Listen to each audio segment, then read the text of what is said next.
Paz do Senhor para a igreja. Mais uma vez eu agradeço a Deus pela honra e o privilégio que Ele me concede de mais uma vez estar aqui nesta tribuna para fazer o uso da exposição da palavra do Senhor. Quero convidar a amada igreja para juntos nós abrirmos a nossa Bíblia no Evangelho segundo escreveu Lucas, capítulo de número 15, versículo de número 11 ao versículo de número 24 para a nossa meditação esta noite.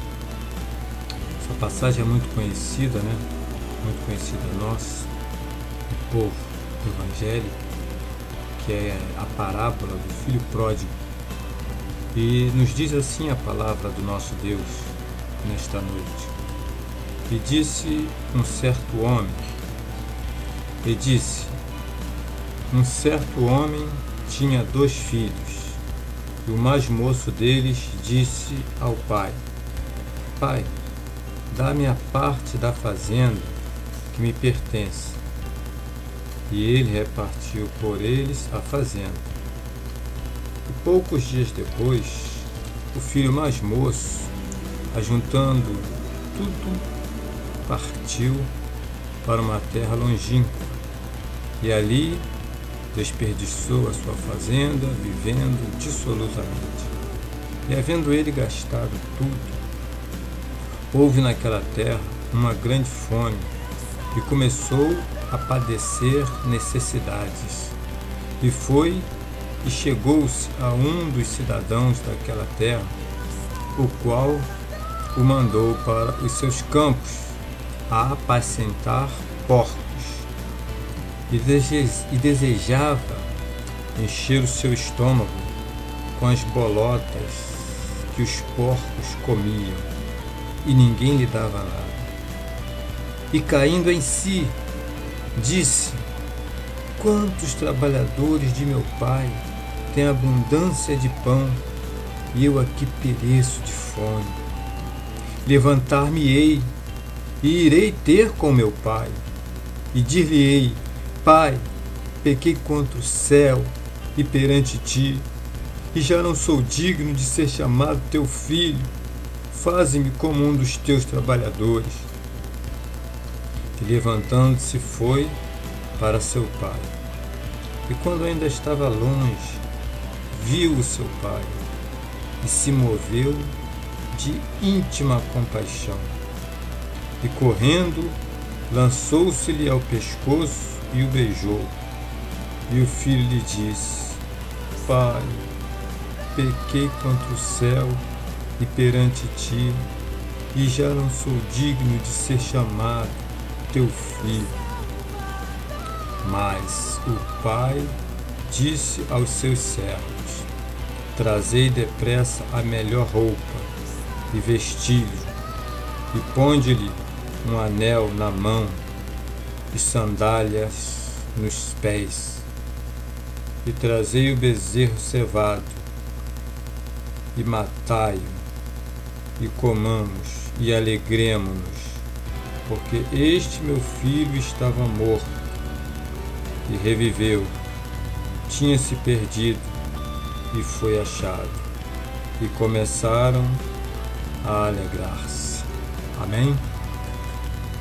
Soberano e eterno Deus, Pai amado, Deus santo e querido, a Tua palavra ela está sendo semeada, que a Tua palavra, meu Pai amado, meu Deus santo e querido, possa encontrar uma boa terra em nossos corações, porque a Tua palavra ela não volta para Ti vazia, antes ela faz aquilo que lhe apraz e prospera naquilo para o qual o Senhor a está enviando.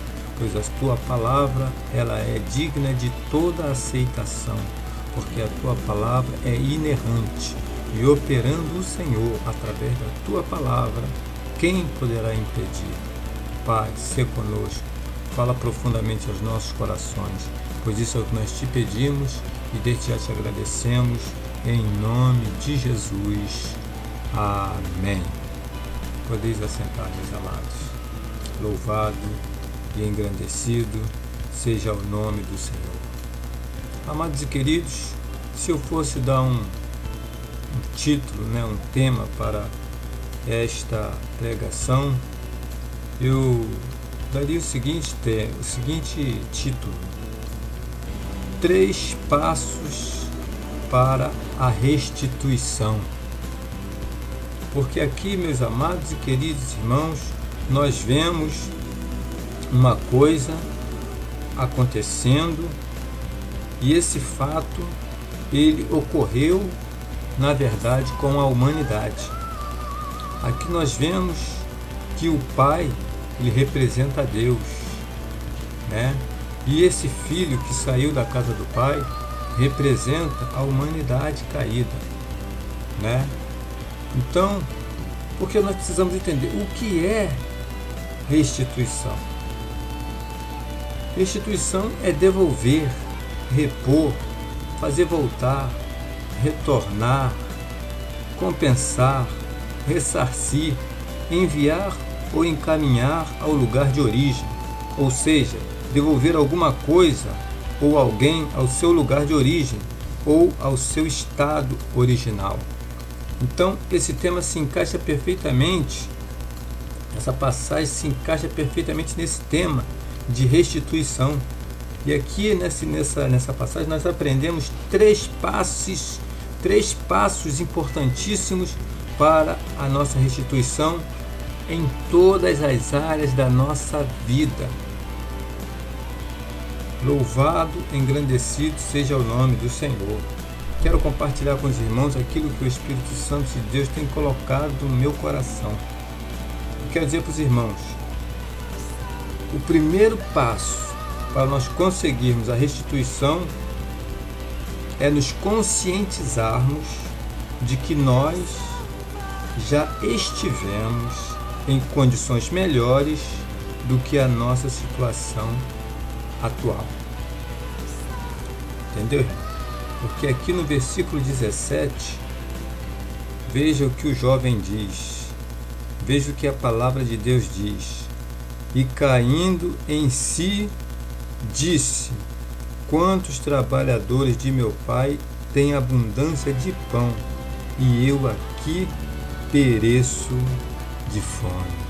Meu irmão, veja bem, ele está reconhecendo que ele já esteve numa situação muito melhor e que agora a situação que ele se encontra, até os empregados do pai dele, os empregados dele, estão melhor do que ele, porque ele agora se encontra ali perecendo de fome, enquanto que os empregados trabalhadores da casa de seu pai têm abundância de pão. Então, meus irmãos, a palavra de Deus ela é bem clara: nem só de pão viverá o homem, mas de toda a palavra que procede da boca de Deus. Meu irmão, quantas vezes você está passando por privações e por necessidades espirituais porque você não tem se alimentado da palavra de Deus? Pois a palavra de Deus é que nos fortalece, a palavra de Deus é que nos faz conhecer a verdade, a palavra de Deus é que nos conduz ao caminho da vida eterna. A palavra de Deus é que nos fortalece, a palavra de Deus é que nos dá certeza de que nós vamos ser vitoriosos em toda e qualquer batalha que travarmos. Aleluia. Glórias a Deus. Louvado seja o nome do Senhor.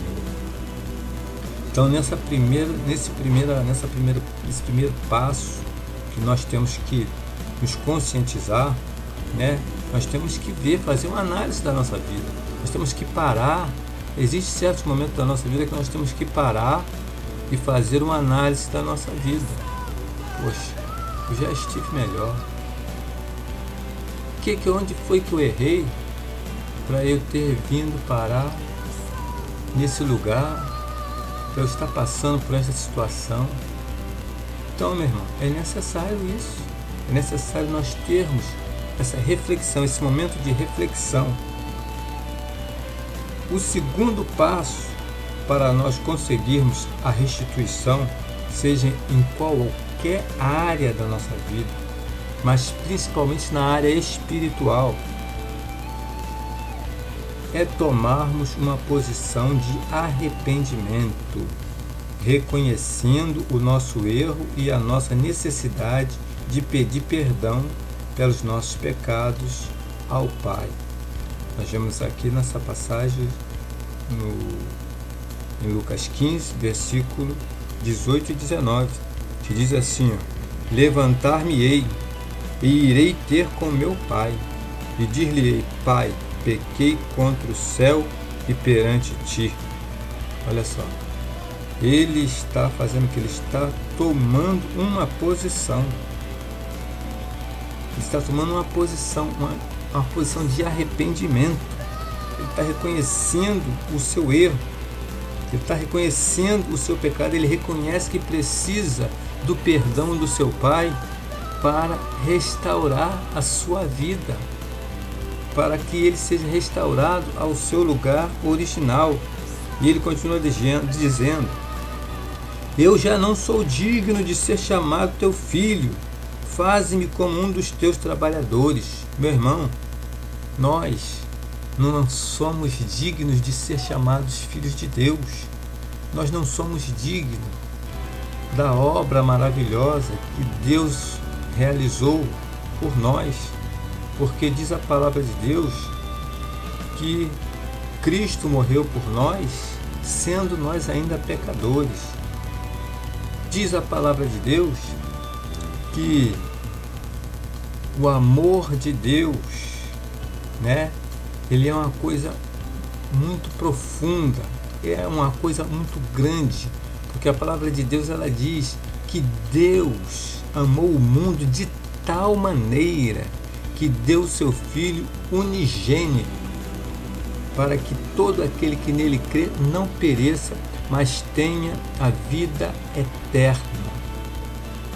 Cristo, ele tomou a forma miserável de homem, o Filho de Deus, e como homem, ele se humilhou mais, tomando a posição de servo, e como servo, ele ainda se humilhou mais, indo até a morte, e morte de cruz. Ou seja, Cristo, ele se despiu de toda a sua glória, ele se despojou de toda a sua majestade, de toda a sua glória, e se fez um homem, um ser que nós somos, nós somos seres miseráveis, e Cristo tomou essa forma miserável, né? E hoje tem muita gente aí, porque tem um carro importado, tem um avião a jato, tem uma igreja lá que ele conseguiu ludibriar o povo e encheu aquela igreja e está arrancando dinheiro do povo e ficando cada vez mais rico, e ele se acha já melhor do que os outros. Ele se acha que ele é o celebríssimo, a celebridade, né? Mas ele tem que saber uma coisa, que Cristo, ele disse: eu não vim para ser servido, mas eu vim para servir. Então nós não estamos vivendo ainda no tempo do Cristo Rei, porque Cristo vai reinar no milênio, né? Nós estamos vivendo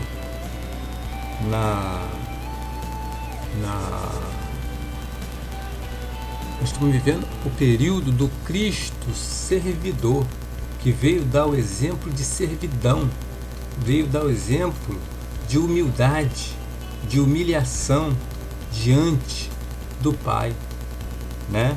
Então este jovem aqui, ele dá esse exemplo. Ele dá esse exemplo. Levantar-me-ei e irei ter com meu pai, e direi: Pai, pequei contra o céu e perante ti, já não sou digno de ser chamado teu filho, faze-me como um dos teus trabalhadores. Meu irmão, e tem gente aí que, se você for falar para ele: olha, rapaz, você está errado, para com esse negócio aí de que adianta você ter esse carrão importado aí bonito, você ter essa mansão, você ter esse avião a jato, se você ganhou isso tudo aí à custa do sacrifício vicário de Cristo, você enganando as pessoas, dizendo que as pessoas têm que dar o seu melhor, têm que dar sacrifício, que as pessoas têm que plantar uma semente de fé. Jesus nunca falou isso. Onde é que está escrito que Jesus disse que nós tínhamos que plantar uma semente de fé? Jesus falou que se nós tivermos uma fé do tamanho de um grão de mostarda, né, nós diríamos a um monte, levanta-te, ergue e lança-te no mar. Isso aconteceria. Meu irmão, você não pode oferecer o melhor para Deus em dinheiro. Você pode vir com 10 milhões, meu irmão, e eu entregar a Deus a minha vida. Eu estou dando muito mais do que você. Você pode vir com 500 milhões, com não sei quantos bilhões de dólares e dar para a igreja, mas eu entregando a minha vida para servir a Deus, eu estou dando muito mais do que você. Está entendendo? Porque Deus, Ele não precisa do teu dinheiro. Quem precisa do teu dinheiro é os homens, para poder se gabar, enriquecer, entendeu? Comprar avião a jato, carro importado, mansão. Eles é que precisam, entendeu? Mas Deus não precisa. Muito pelo contrário. Deus, Ele diz na palavra dele: buscai em primeiro lugar o reino de Deus e a sua justiça, e todas as demais coisas vos serão acrescentadas. Você não precisa pedir, você não precisa buscar. Vou fazer campanha disso, vou fazer fogueira assim, não sei o que, fogueira. Meu irmão, isso aí é tudo invenção de homem, isso é tudo coisa de religioso. Esses homens são religiosos, como eram aqueles fariseus que exploravam o povo de Israel. São religiosos, meu irmão. Religioso, ele não adora a Deus, ele não é adorador de Deus, ele é adorador de Mamon. Jesus falou: não podeis servir a Deus e a Mamon, não podeis servir a Deus e a riqueza. É a coisa mais, eu vou dizer assim, vergonhosa para um homem do clero, um homem que se diz do clero. O povo está por aí ostentando riquezas, sabe? Porque aquilo ali você sabe que não é um fruto de um trabalho que ele tem, construiu uma empresa, coisa e tal, e enriqueceu dali, não. Ele ganhou aquele dinheiro ali usando, né, fazendo campanhas para o povo, usando de charlatanismo, né? Porque tem muito charlatão por aí, irmão.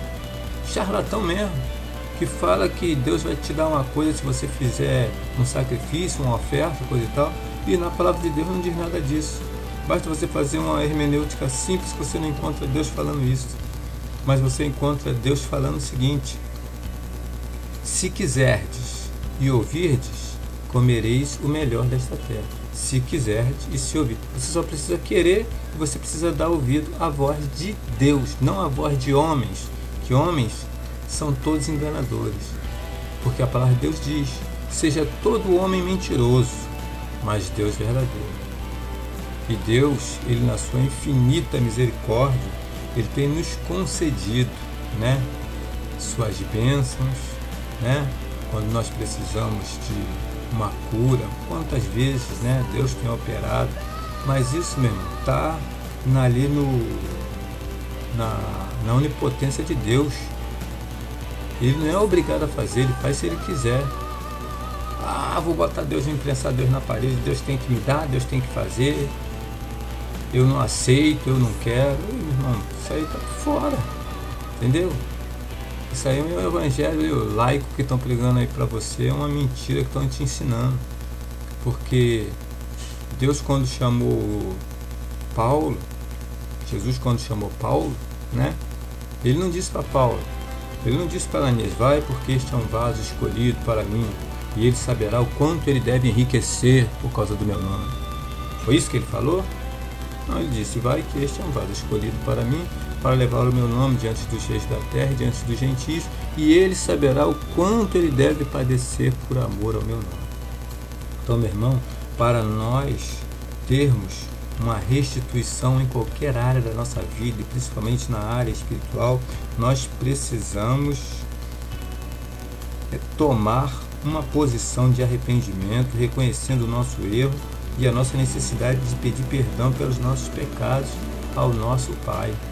entendeu? Enquanto você não pedir perdão pelos seus pecados, não reconhecer que você está errado, que você necessita de Cristo, que você necessita de um Salvador, você não vai conseguir a restituição da tua vida, seja em que área for, mas principalmente na área espiritual.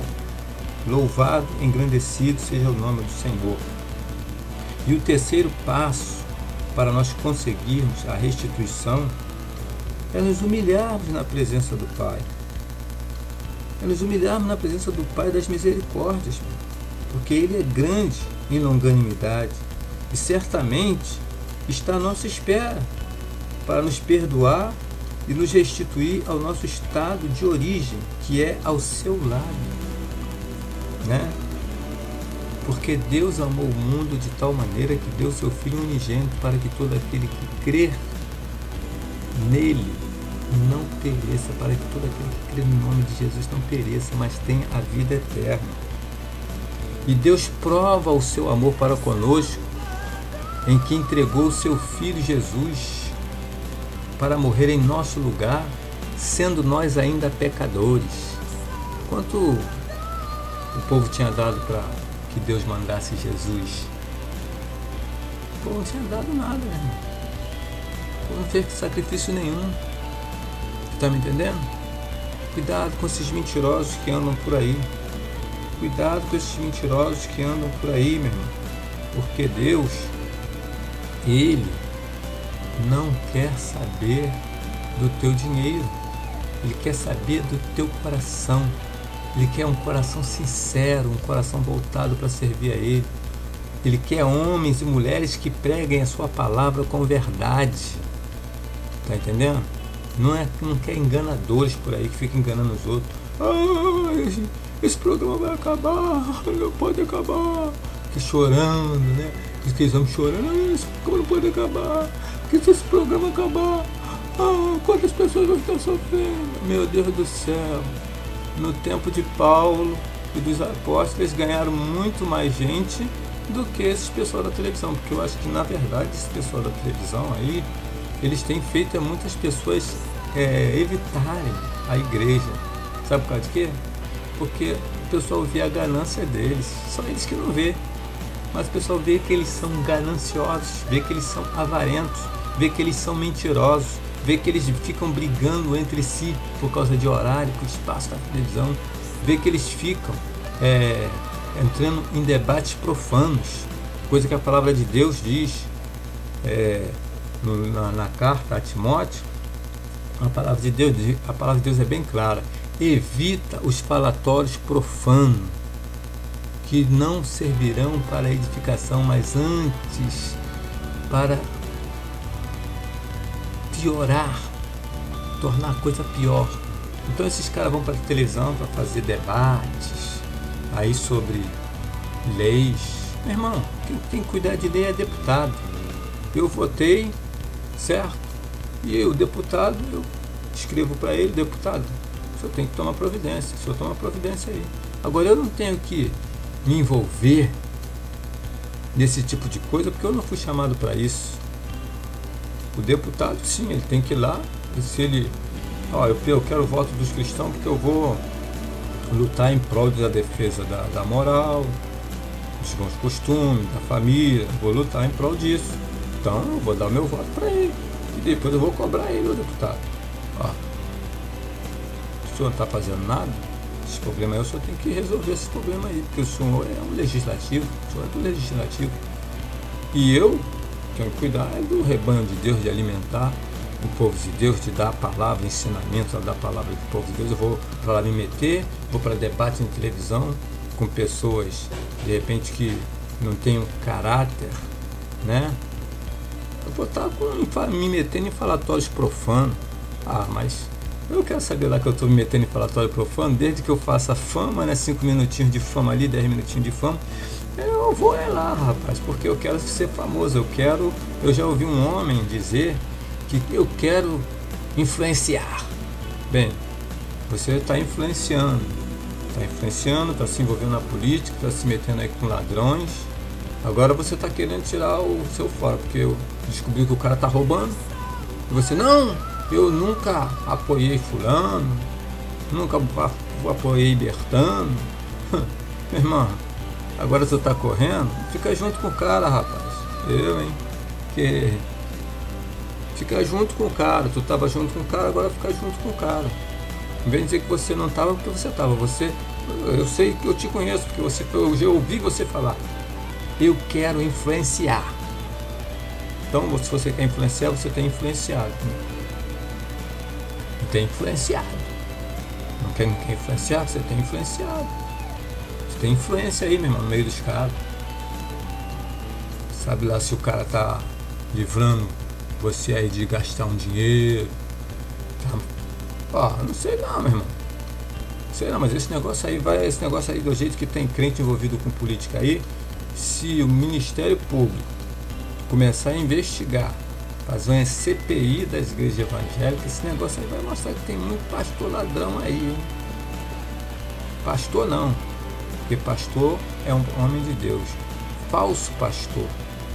Me desculpe meus irmãos e amigos pastores. Me desculpem, porque foi aqui uma fala errada. Pastores não. Falsos pastores, lobos disfarçados de ovelhas, né? Que estão aí, são religiosos, né? Que estão aí comendo, devorando as ovelhas de Deus como se fosse pão. Mas a palavra de Deus diz: ai de vós, pastores. Vocês vão pagar, rapaz, vocês vão pagar um preço. Vocês vão pagar um preço. Porque vocês não pensam que quando Cristo voltar para arrebatar a igreja, que vocês vão subir, não. Porque para subir, rapaz, tem que estar com a vida no altar. Tem que estar com a vida santificada. Não tem que estar aí se enchendo de dinheiro.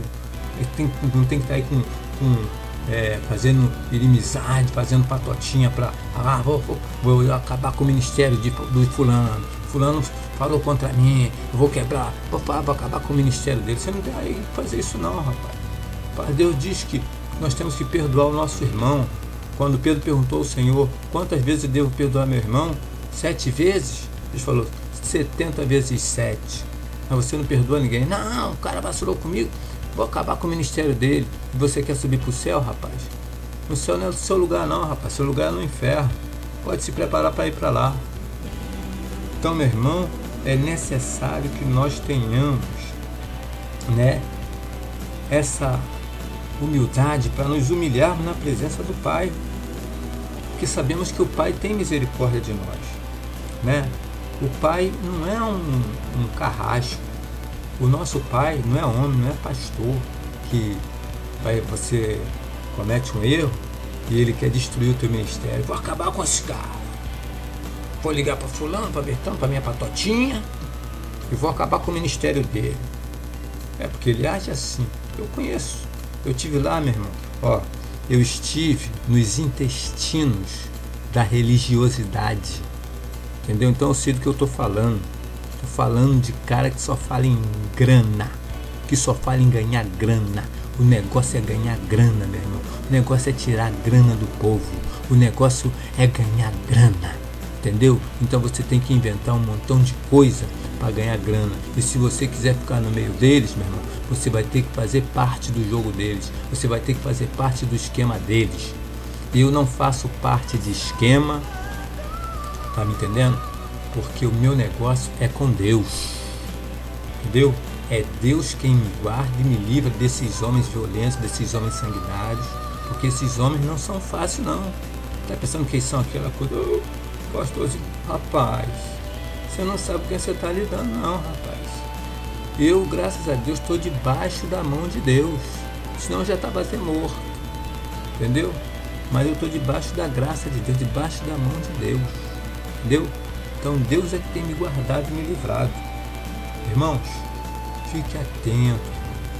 Começou a pedir dinheiro, começou a inventar negócio de campanha, começou a inventar coisa que está fora das escrituras. Sai fora que é lobo. Eu quero concluir aqui, meu irmão. Quero concluir dizendo o seguinte: longe do Pai, nós estamos mortos e perdidos. Por isso, precisamos buscá-lo enquanto há tempo, para que possamos participar da grande festa que ele tem preparado para nós. Meu irmão, enquanto esses caras estão fazendo festa aí, né? Vão aí para esses grandes congressos aí, pregam, pegam avião, chega lá, bebe, usam droga, vão praticar prostituição, adultério. Meu irmão, eles querem curtir a vida.